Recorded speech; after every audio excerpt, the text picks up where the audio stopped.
만약에 그 말씀해 주신 대로 한동훈 후보와 어쨌든 김문수, 홍준표 둘 중 한 분이 올라가시게 되면은 또 찬탄 대 반탄 뭐 최종전이라고도 또 볼 수 있겠습니다. 뭐 그렇겠네요. 당내의 흐름상으로 본다라면. 근데 국민의힘 당대표 선거 내지는 그에 준하는 이제 대선 후보 경선 이것에서는 전략적 선택이라는 변수 이것은 네. 과거 이제 이준석 의원 같은 경우에 당대표가 됐을 때나 예. 한동훈 후보가 60%를 상회하는 지지율로 당대표가 됐을 때 저는 이때의 키워드는 전략적 선택이었다고 보거든요. 국민의힘이 보수정당으로서의 집권여당이 가야 할 향배는 어떤 것이냐 이렇게 본다라면 저는 한동훈 후보를 선택할 가능성이 매우 크다. 네. 저는 매우 크다라고 볼 수밖에 없다라고 보여집니다. 그러니까 결국은 당원들의 선택이라고 하는 것이 지금 국민의힘의 후보가 누가 될 것이냐 이것보다는 과연 누가 이재명 후보를 앞설 수 있느냐 이재명 후보와 경쟁력 있게 대적할 수 있는 사람은 누구냐라는 기준을 갖다 들이댄다라면 상당히 한동훈 후보 쪽에 기울지 않을까. 네. 어쨌든 한동훈 후보가 열세라고는 판단하고 있는데 이게 저번에 1차 때도 안철수 의원이 올라간 것도 이변이었던 상황이기도 그렇습니다. 2차부터는 좀 룰이 바뀌었기 때문에 그렇죠. 또 그 부분도 변수. 예. 그리고 한 가지 그때 이제 나경원 후보가 떨어지면서 약간 당 후보들의 분위기도 좀 바뀌긴 했어요. 그 내는 메시지가 이제 그전에는 탄핵 찬반에 대해서 서로 공세를 가한다 이쪽으로 기울였었으면 안철수 후보가 올라오면서 여론을 반영해야 된다는 전략적인 생각을 한 건지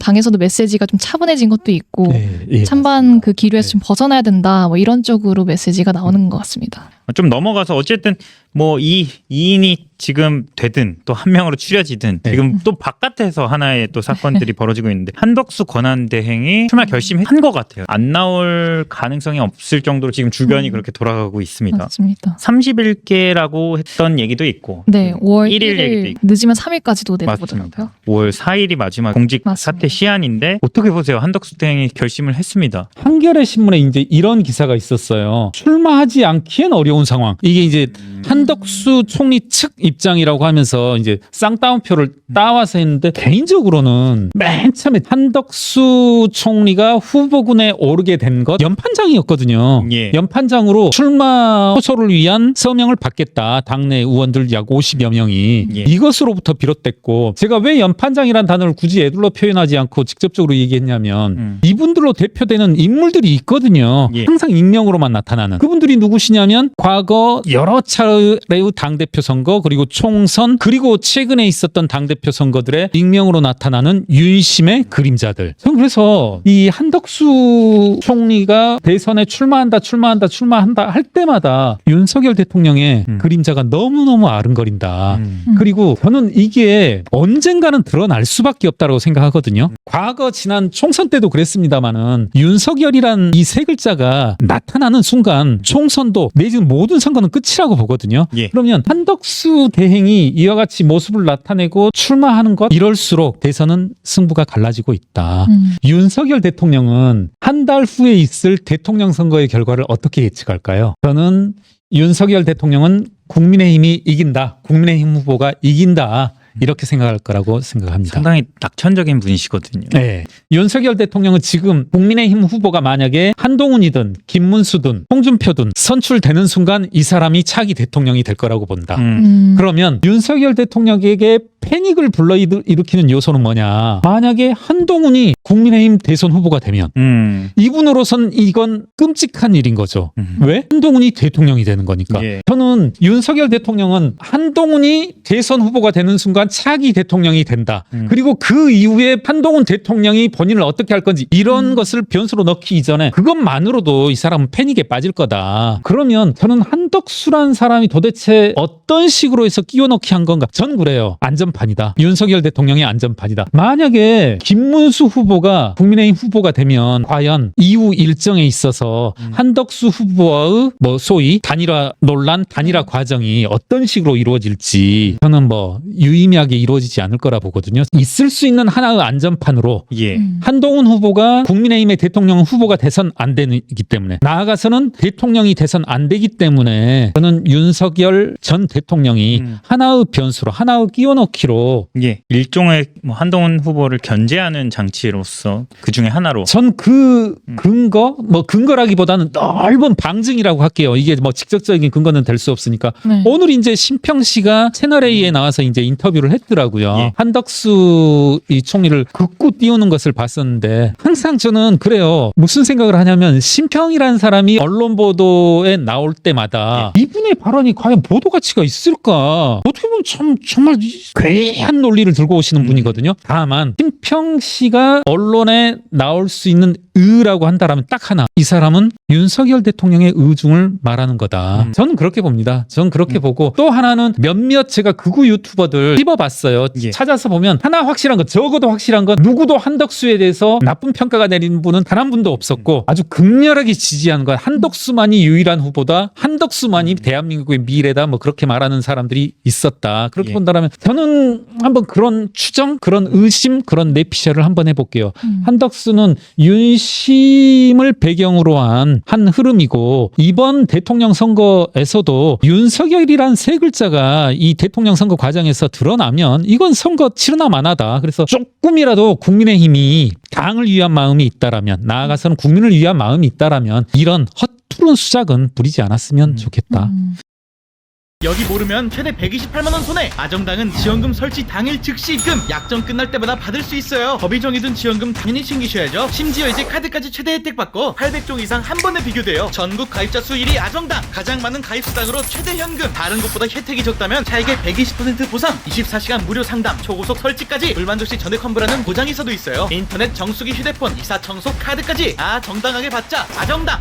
한덕수 대망론이라고 하죠. 그 한덕수 대행에 대해서 여러 장점이 있다 이렇게 하면서 좀 국민의힘 내부에서 이런 얘기를 많이 하는 것 같습니다. 호남 출신이고 또 통상 전문가고 그리고 뭐 계엄에 반대 뭐 이런 장점들이 있다라고 예. 하는 반면에 너무 나이가 많다. 제가 알기로 75이신 걸로 알고 있는데 고령 리스크도 네. 거론이 되고요. 한덕수 대행 자체에 대해서는 좀 어떻게 평가하세요? 우선은 계엄을 반대한다. 그러면 한동훈 쓰면 되겠네요. 한동훈 후보만큼 일관되게 반대한 사람은 없으니까 오히려 저는 마지막에 무난하게 대통령 권한대행으로서의 역할을 수행했다라는 건 저는 인정하거든요. 예. 근데 다만 마지막에 오게티가 됐었던 게 그거거든요. 헌법재판관 이완규 씨를 임명하는 과정에서 조금 그건 궤를 벗어났던 거였다. 이런 것에서 오히려 국무회의 그 자리에서는 계엄을 반대했을지언정 윤석열 대통령의 비이성적인 행보에 대해서 정말 직을 내걸고 혹은 일관되게 거절했나 거부했나 하면 조금은 의구심이 든다. 그래서 계엄 반대를 하는 사람을 찾는다라면 한동훈 후보 찍어라. 그러면 훨씬 더 낫지 않냐. 이런 말씀을 드리고 싶고 호남 출신이 장점인지 단점인지 모르겠어요. 예. 뭐 이번 뭐 대통령 선거 과정에서는 예. 신윤 일각에서 이야기하는데 정말 그렇게 한덕수 총리가 그렇게 좋았었으면 왜 지금 이 시점인지 그게 좀 의문이고 그만큼 또 자신들의 무능함을 보여준 거 아닌가 예. 하는 생각이 드네요. 이게 또 어쨌든 경선이 끝나면 또 단일화를 또 해야 하는 그런 과정이라서 지금 당내에서 좀 단일화 어떻게 하겠다, 뭐 어떻게 해야 한다 이런 얘기가 좀 있나요? 권영세 이제 국민의힘 비대위원장이 그 한덕수 대행이랑 회동이 예정돼 있는 이제 정대철 헌정회장한테 예. 단일화 관련해서 좋은 얘기를 잘 전달해 달라 이런 의도로 얘기를 한 걸로 지금 보도가 나왔는데 이걸 두고도 후보들 간의 입장차는 명확한 것 같습니다. 지금 한동훈 후보는 단일화에 대해서 지금 논할 때가 아니다. 지금 그렇게 따지면 후보들은 뭐 페이스메이커에 불과한 거냐 이렇게 대놓고 비판적인 언주를 낸 반면에 이제 홍준표 후보나 김문수 후보는 아예 일찍이 단일화를 지금 외치고 있죠. 그래서 당 기조랑 봤을 때는 한동훈 후보가 가장 좀 멀리 떨어져 있는데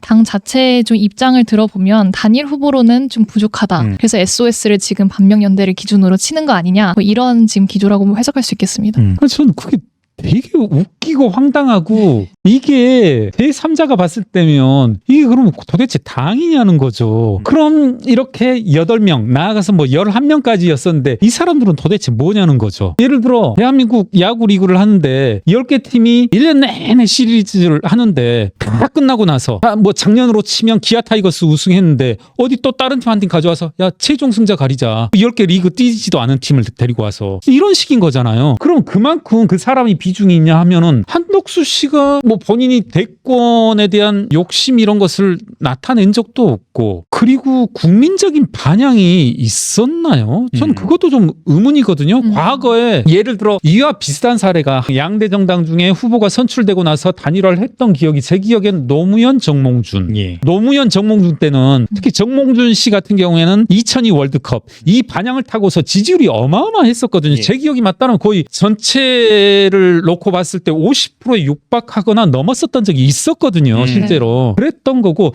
윤석열 대통령도 사실 마찬가지죠. 그때는 아예 국민의힘 내에 유력한 후보가 없던 때에 윤석열 대통령의 지지율이 압도적으로 많았었는데 지금 이거는 아무리 선회한다 치더라도 몇 가지는 뭐 한덕수 후보가 1위 나온 게 잇따라 치는데 네. 그것도 이재명 아래일 뿐더러 이재명과 의미 있는 차이가 나는 상황에서 뭐 이런 말씀이 적절할지 모르겠는데 도토리 키재기처럼 현 국민의힘 내부 후보와 앞서거니 뒤서거니 하는 상황이란 말입니다. 저는 이렇게 본다라면 이것에 윤석열의 그림자가 드리워져 있다. 예. 이건 언제든지 불거질 수밖에 없다. 권영세 지금 비대위원장이 그와 같은 발언을 하고 있다라는 거 그것도 일종의 방증일 것 같아요. 지금 뭐 어쨌든 빅텐트가 뭐 최종 목표긴 한데 이 후보들이 말하는 뭐 이준석 후보나 이런 쪽은 상당히 좀 거부를 하고 있는 상황에서 이 빅텐트가 될지도 사실 변수고요. 아니 그러니까 이것도 말이 안 되는 게 반 이재명 빅텐트를 하자는 건데 한동훈이라는 후보가 있다라면 이때는 반 이재명이 의미가 있을 수 있다. 그런데 구체적으로 이제 실명을 거론해 보죠. 한동훈이라는 후보가 있을 때는 뭐 예를 들어 이준석이다 하다못해 이낙연이다 이렇게 해서 반 이재명 빅텐트가 가능할 텐데 예를 들어서 김문수 후보가 있는데 예. 김문수, 이준석, 예를 들어서 한덕수 이게 반명 텐트가 가능할까요? 이건 비이재명일 뿐이지 반 이재명일 수는 없다. 저는 그래요. 그러니까 너무나 그 퍼스널리티가 어떤 인격체가 너무 다르다. 노골적으로 한번 말씀드려 볼게요. 그러니까 이재명이든 윤석열이든 다 똑같이 나쁜 놈들이라고 보거든요. 정치적 공간에 있어서는 안 될 공적 인물로서는 부적격자들이라고 보는데 또 한 축의 비적격자를 대변한다라는 김문수다. 더군다나 저는 윤심을 배경으로 한덕수가 출마한다라면 이때 무슨 놈의 빅텐트냐. 이건 비텐트는 되겠죠. 그런 빅텐트. 네. 절대 될 수 없죠. 무슨 공감대가 있겠어요. 반 이재명이라고 한다라면 어떤 공감대가 있고 대의 명분이 있어야 되고 국민들을 설득할 수 있는 하다못해 표가 있어야 되는데 모토가 있어야 될 텐데 뭘 가지고 하냐는 거죠. 예.